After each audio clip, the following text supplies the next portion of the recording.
Hello, everyone. Thank you for joining the EmilyAnn Theatre and Gardens as we present our third production in our virtual Shakespeare little series we have going on of Romeo and Juliet. It's a shorter production today, so we'll still be splitting it up into two recordings, but each recording will be 45 minutes or less. So quick Shakespeare viewing, and we're looking forward to you joining us and having a good time. We'll start with everyone having the cast members introduce who they are and who they're playing. Hi, I'm Justin Scalise, and I'll be playing Romeo. I'm Bridget Gates, and I'll be reading for Juliet. I'm Laura Ray, and I'll be reading for Mercutio. My name is Heath Thompson, and I'll be reading Benvolio. I'm Kevin Gates, and I'll be reading Friar Lawrence. I'm Carter Holland, and I'll be reading Tybalt. I'm Jessica Allen, and I'll be reading Gregory, the nurse, and Lady Montague. My name's Ameer Mobarak, and I'll be reading Paris and Sampson. I'm Molly McKee, and I'll be reading Prince Escalus and Chorus. I'm Beth James, and I'll be reading for Lady Capulet. I'm Luke Jenkins, and I'll be reading for Lord Capulet. I'm James Byers, and I'll be reading Watchman, Lord Montague, Friar John, and Peter. Hi, I'm Trey Palmer. I'll be reading for the Servant, Apothecary, and Balthazar. Two households, both alike in dignity, in fair Verona where we lay our scene. From ancient grudge break to new mutiny, where civil blood makes civil hands unclean. From forth the fatal loins of these two foes, a pair of star-crossed lovers take their lives, whose misadventured, piteous overthrows do with their death bury their parents' strife. The fearful passage of their death-marked love and the continuance of their parents' rage, which, but their children's end, naught could remove, is now the 2 hours' traffic of our stage. The which if you with patient ears attend, what here shall miss, our toils shall strive to mend. Act 1, Scene 1, Verona, a public place.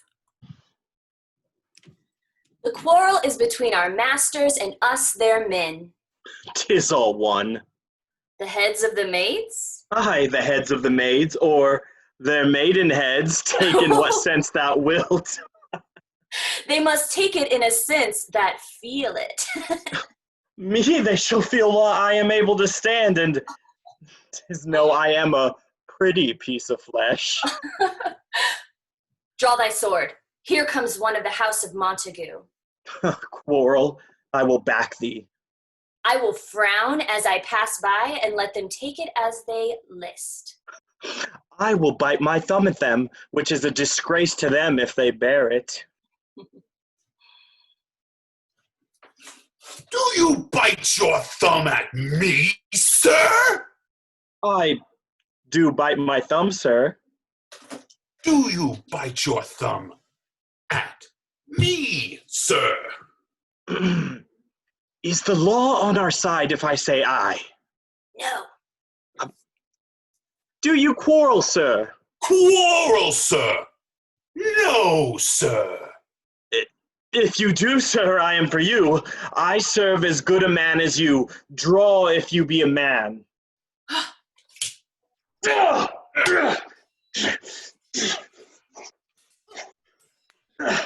Fools! Put up your swords, you know not what you do. Here comes one of my master's kinsmen. What? Art thou drawn among these heartless hinds? Turn thee, Benvolio. Look upon thy death. I do but keep the peace. Put up thy sword, or manage it to part these men with me. What? Drawn and talk of peace? I hate the word, as I hate hell, all Montagues, and thee. Have at thee, coward. Right, keep them down! Down with the Montagues! Down with the Capulets! What is this? Give me my long sword. A crutch! Why call you for a sword? My sword, I say. Old Montague is come. Thou villain Capulet, hold me not, let me go. Thou shalt not stir a foot to seek a foe. Rebellious subjects, enemies of peace, profaners of this neighbor state, Will they not hear? What ho! You men! You beasts! That quench the fire of your pernicious rage with purple fountains issuing from your veins? On pain of torture from those bloody hands, throw your mistempered weapons to the ground and hear the sentence of your moved prince. 3 civil brawls, bred of an airy word by thee, old Capulet and Montague, have thrice disturbed the quiet of our streets and made Verona's ancient citizens, cast by their grave beseeming ornaments, to wield old partitions in hands as old, cankered with peace to part your cankered hate. If ever you disturb our streets again, your lives shall pay the forfeit of the peace. For this time, all the rest depart. You, Capulet, shall go along with me, and Montague, come you this afternoon to know our further pleasure in this case to old Freetown, our common judgment place. Once more, on pain of death, all men depart! Oh, where is Romeo? Saw you him today? Right glad I am he was it not at this fray. So early walking did I see your son. Many a morning hath he there been seen, with tears augmenting the fresh morning dew. My noble uncle, do you know the cause? I neither know it nor can learn of him. Could we but learn from whence his sorrows grow, we would as willingly give cure as know. Act 1, Scene 2, a street. But Montague is bound, as well as I, in penalty alike, and 'tis not hard, I think, for men so old as we to keep the peace. Of honorable reckoning are you both, and pity 'tis you lived at odds so long, but now, my lord, what say you to my suit? My child is yet a stranger in the world. Younger than she her happy mother's maid. And too soon marred are those so early made. But woo her, gentle Paris, get her heart, my will to consent is but a part. This night I hold an old accustomed feast, whereto I have invited many a guest, such as I love. And you, among the store, one more, most welcome, makes my number more. Come, go with me.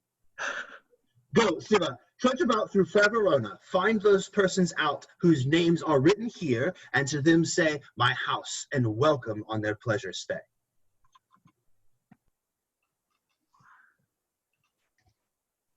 Good morrow, cousin. Is the day so young? But news struck 9. Ay me, sad hours seem long. What sadness lengthens Romeo's hours? Not having that which having makes them short. In love. Out of love. Out of her favor where I am in love. In sadness, cousin, I do love a woman. I am so near when I suppose you love. Be ruled by me, forget to think of her. Oh, teach me how I should forget to think. By giving liberty unto thine eyes, examine other beauties. Take thou some new infection to thy eye, and the rank poison of the old will die. Got in, good fellow. God good in. I pray you, sir, can you read?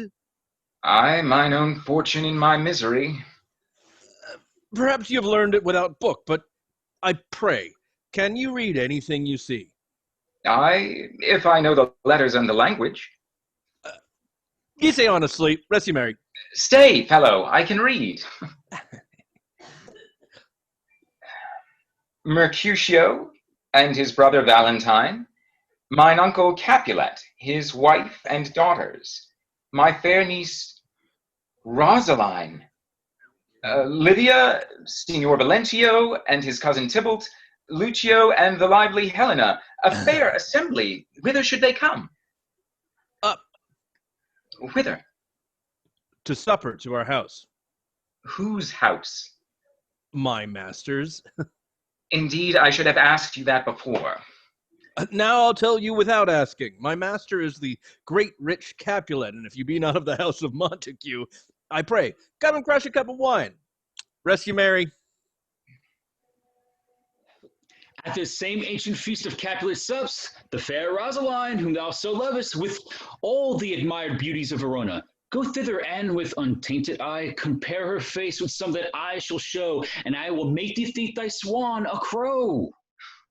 I'll go along, no such sight to be shown, but to rejoice in splendor of mine own.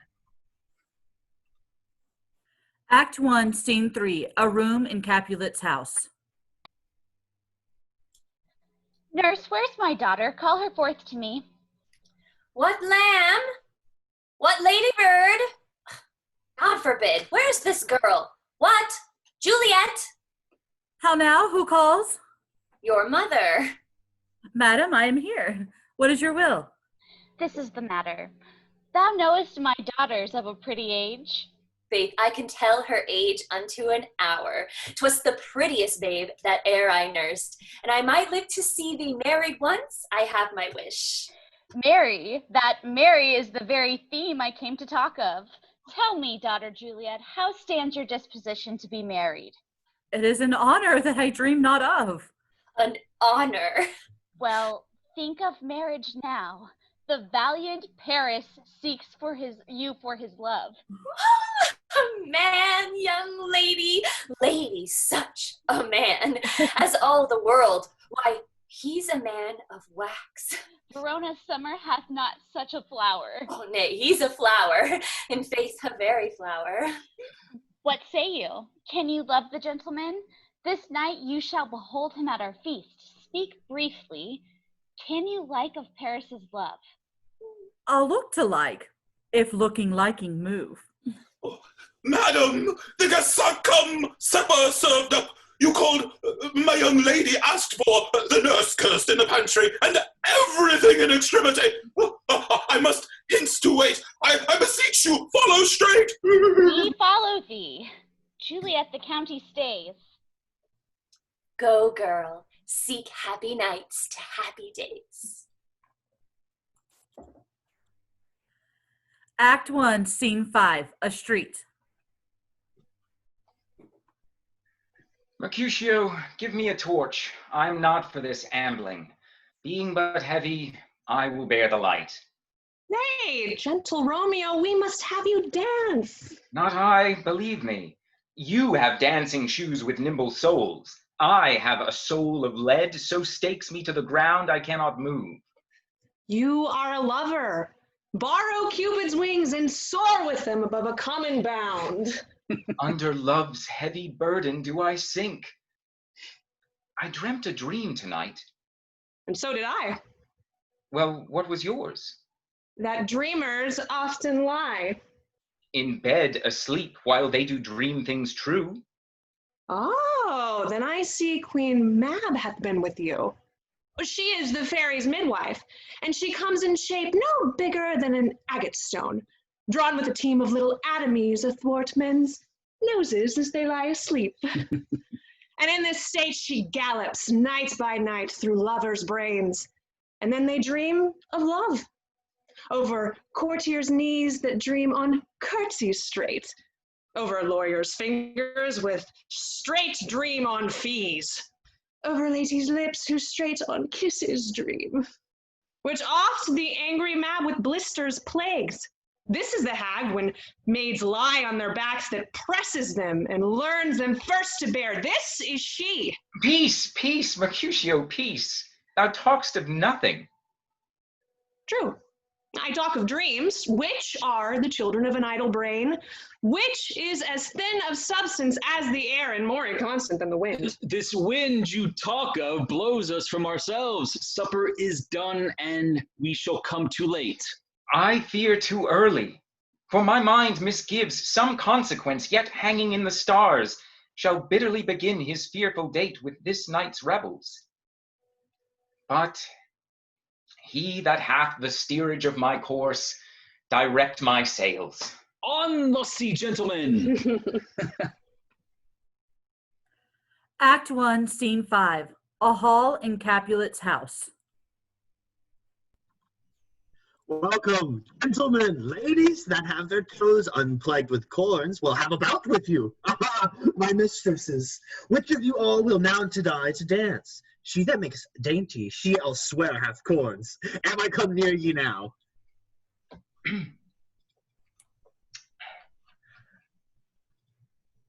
What lady's that which doth enrich the hand of yonder knight?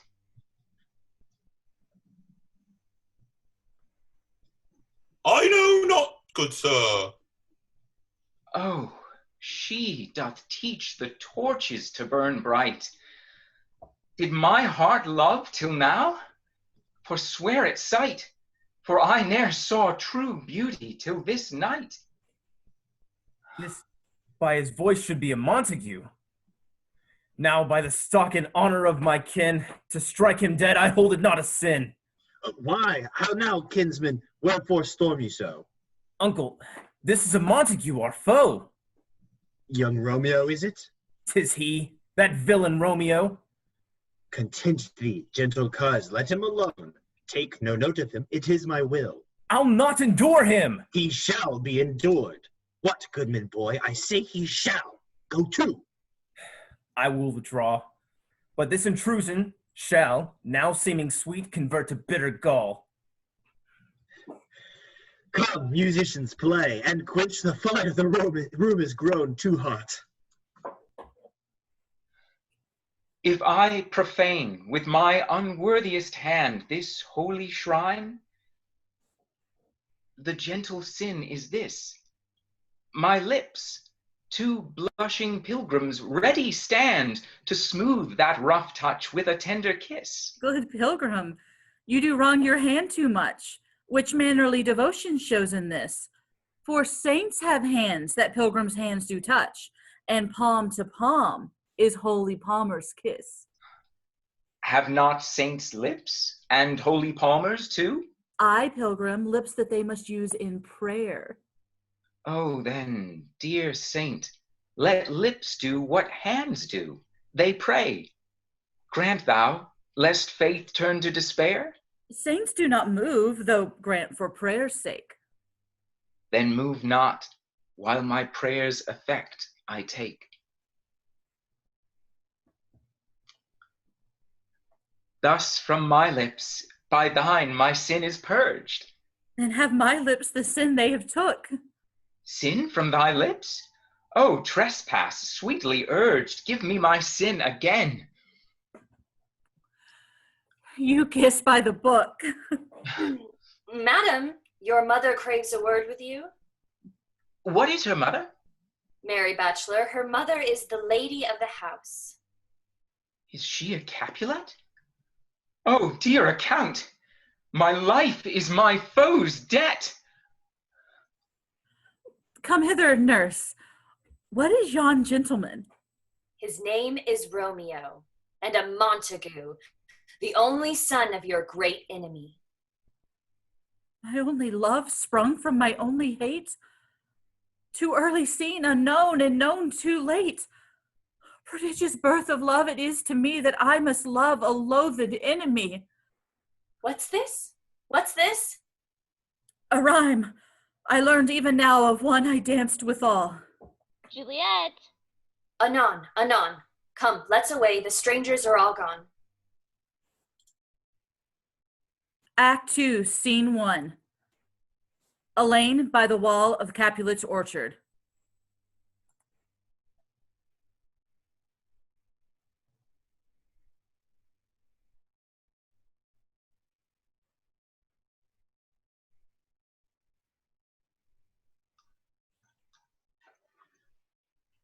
Can I go forward when my heart is here? Turn back, dull earth, and find thy center out. But soft, what light through yonder window breaks? It is the east, and Juliet is the sun. Arise, fair sun, and kill the envious moon. It is my lady. Oh, it is my love. Oh, that she knew she were. Oh, Romeo, Romeo, Wherefore art thou Romeo? Deny thy father and refuse thy name, or if thou wilt not, be but sworn my love, and I'll no longer be a Capulet. 'Tis but thy name that is my enemy. Thou art thyself, though not a Montague. What's in a name? That which we call a rose by any other name would smell as sweet.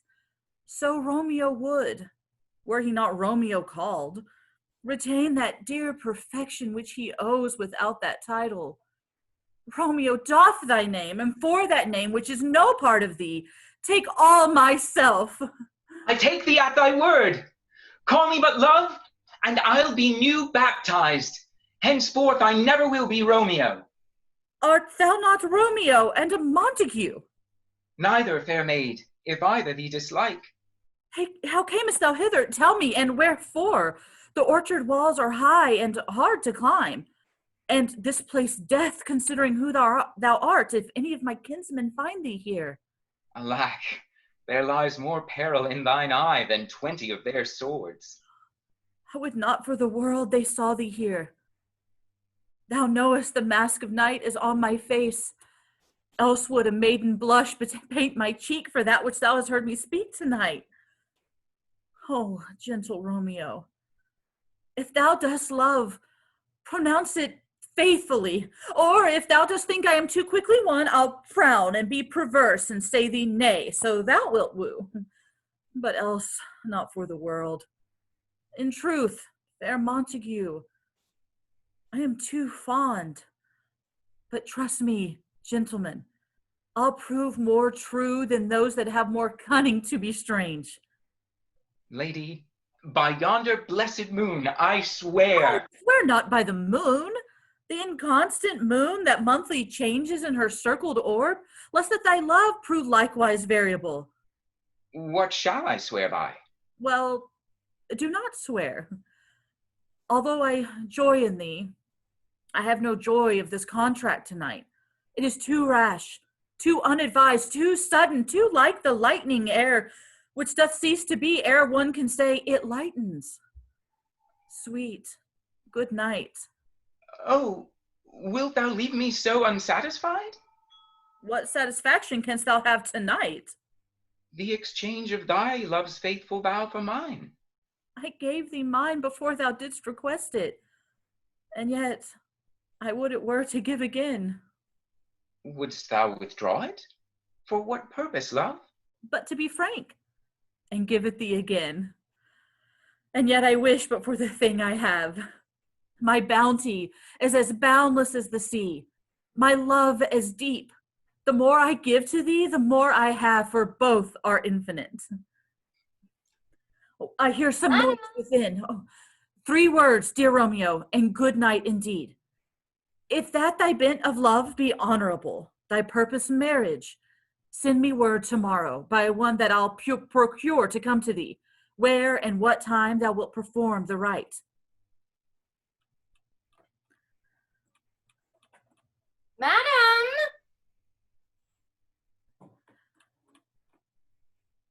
Madam!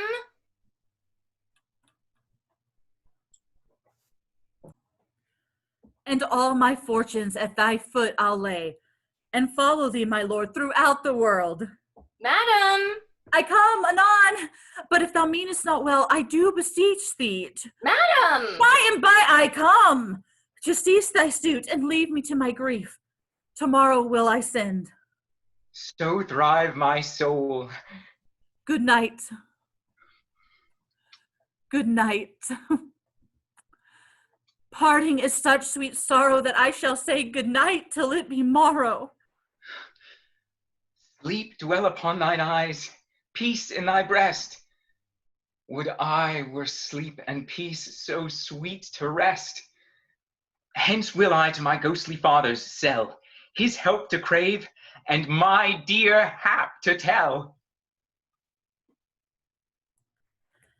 Act 2, Scene 2, Friar Lawrence's cell. Now, ere the sun advance his burning eye, the day to cheer and night's dank dew to dry, I must upfill this osier cage of ours with baleful weeds and precious juiced flowers. Good morrow, father. Benedicite, what early tongue so sweet saluteth me? Our Romeo hath not been in bed tonight. That last is true. The sweeter rest was mine. God pardon sin. Wast thou with Rosaline? With Rosaline? My ghostly father, no. I have forgot that name, and that name's woe. That's my good son. But where hast thou been then? I'll tell thee, ere thou ask it me again. I have been feasting with mine enemy, where on a sudden one hath wounded me, that's by me wounded.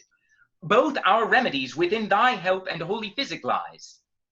Be plain, good son, and homely in thy drift. Riddling confession finds but riddling shrift. Then plainly know my heart's dear love is set on the fair daughter of rich Capulet. As mine on hers, so hers is set on mine, and all combined, save what thou must combine by holy marriage. When and where and how we met, we wooed and made exchange of vow, I'll tell thee as we pass. But this I pray, that thou consent to marry us today. Holy St. Francis, what a change is here! Is Rosaline, whom thou didst love so dear, so soon forsaken? Young men's love then lies not truly in their hearts, but in their eyes. Thou chidest me oft for loving Rosaline. For doting, not for loving, pupil mine. But come, young waverer, come, go with me, and one respect I'll thy assistant be. For this alliance may so happy prove, to turn your household's rancor to pure love. Oh, let us hence. I stand on sudden haste. Wisely and slow, they stumble that run fast. Act 2, Scene 3, a street. Where the devil should this Romeo be? Not to his father's. I spoke with his man. Ah, that same pale, hard-hearted wench, that Rosaline, torments him so that he will sure run mad. Tybalt, the kinsman of old Capulet, had sent a letter to his father's house. A challenge on my life. Romeo will answer it. Alas, poor Romeo. He is already dead, stabbed with a white wench's black eye. And is he man to encounter Tybalt? Why, what is Tybalt? Oh, he is the courageous captain of compliments. Senor Romeo, bonjour. You gave us the counterfeit fairly last night. Pardon, good Mercutio, my business was great, and in such a case as mine, a man may strain courtesy. A sail, a sail. 2-2, a shirt and a smock. Peter, None. my fan, Peter. A good Peter to hide her face, for her fans the fair face. God ye good morrow, gentlemen. God ye good den, fair gentlewoman. Gentlemen, I desire some confidence with young Romeo. She will invite him to some supper. Abad, abad, abad. So ho.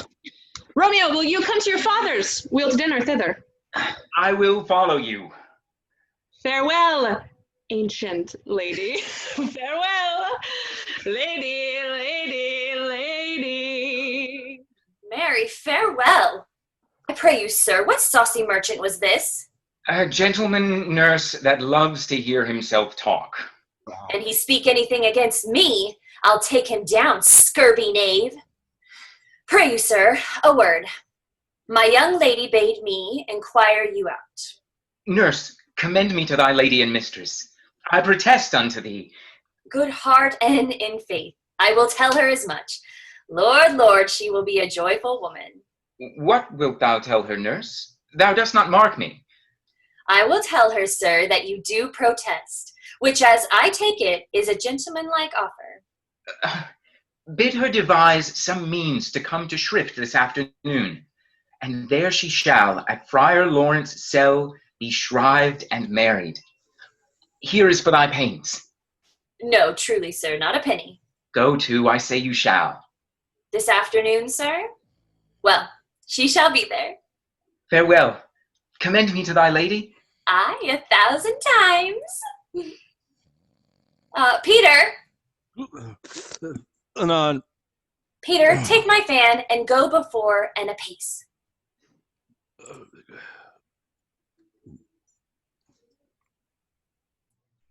Act 2, Scene 4, Capulet's Orchard. The clock struck 9 when I did send the nurse. In half an hour she promised to return. Now is the sun upon the highmost hill of this day's journey, and from 9 till 12 is 3 long hours, yet she is not come. Oh God, she comes. Oh, honey nurse, what news? Hast thou met with him? Send thy man away. Peter, stay the gate. Oh, I am weary. Give me leave a while. Fie, how my bones ache. What a jaunt I have had. I would thou hadst my bones, and I thy news. Nay, come, I pray thee, speak. Good nurse, speak. Hey, Sue, what haste? Can you not stay a while? Do you not see that I am out of breath? How art thou out of breath when thou hast breath to say to me that thou art out of breath? Well, you have made a simple choice. You know not how to choose a man, Romeo. No, not he. Oh, Lord, how my head aches. In faith, I am sorry that thou art not well. Sweet nurse, tell me, what says my love? Your love says, like an honest gentleman, and a courteous and a kind. Where's your mother? Where is my mother? Why, she is within. Where should she be? How oddly thou repliest. Your love says, like an honest gentleman, where is your mother? Oh, God's lady dear, are you so hot? Mary, come up, I trow. Henceforward, do your messages yourself. You're such a coil. Come, what says Romeo? Have you got leave to go to shrift today? I have. Then hie you hence to Friar Lawrence's cell. There stays a husband to make you a wife. Now comes the wanton blood up in your cheeks. They'll be in scarlet straight at any news. Hie you to church, go. I'll to dinner, hie you to the cell. Hie to high fortune, honest nurse. Farewell.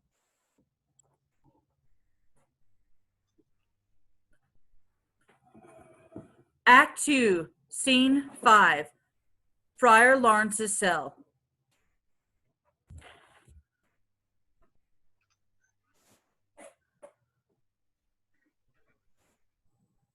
So smile the heavens upon this holy act, that after hours with sorrow chide us not. Amen, amen. But come what sorrow can, it cannot countervail the exchange of joy that one short minute gives me in her sight. Do thou but close our hands with holy words, then love devouring death do what he dare. It is enough I may but call her mine. These violent delights have violent ends. Therefore, love moderately. Long love doth so. Too swift arrives as tardy as too slow. Here comes the lady. Good even to my ghostly confessor. Romeo shall thank thee, daughter, for us both. As much to him else is his thanks too much. Come with me, and we will make short work. For by your leaves, you shall not stay alone till Holy Church incorporate two in one.